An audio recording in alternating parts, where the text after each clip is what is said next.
আজ আইপিএল এর ফাইনাল ম্যাচে মুখোমুখি হলেন কিংস ইলেভেন পাঞ্জাব ও আরসিবির দল। দুটো দল এর আগেও একটিও ট্রফি জিততে পারেনি। এর আগে 4বার আইপিএল ফাইনালে উঠেছিল বিরাট কোহলির দল, কিন্তু লক্ষ্য পূর্ণ হয়নি। এর আগে কি শেষ হাসি হাসতে পারবে আজ কিংস ইলেভেন পাঞ্জাব না আরসিবি?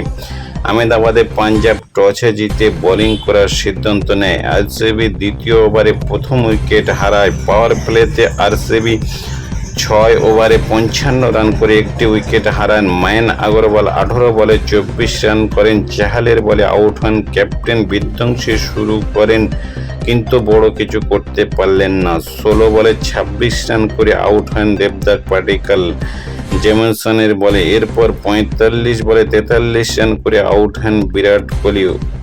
উমরজাই আজমাতুল্লাহ বলে কিছুটা হলেও চাপে পড়ে যায় আরসিবি। শেষের দিকে ঝোড়ো ইনিংস শুরু করে লিভারস্টার ও জিতেশ শর্মা। 15 বলে 25 লিভারস্টার ব্যাটিংয়ে জিতেশ শর্মা 10 বলে 24 রান করে আরসিবির সামনে 50ও কেউ করতে পারলেন না, কিন্তু শেষমেশ 190 রানের লক্ষ্য দেয় কিংস ইলেভেন পাঞ্জাবের সামনে।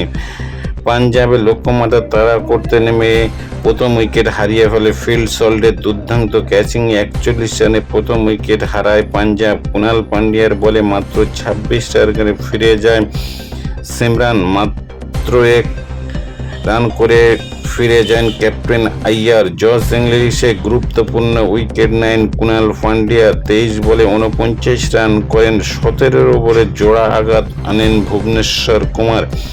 শেষ পর্যন্ত রয়্যাল চ্যালেঞ্জার্স ব্যাঙ্গালোর দুরন্ত জয়। প্রথম আইপিএলের শিরোপা জয় মাতালেন আরসিবি। 18 বছরের অপেক্ষা।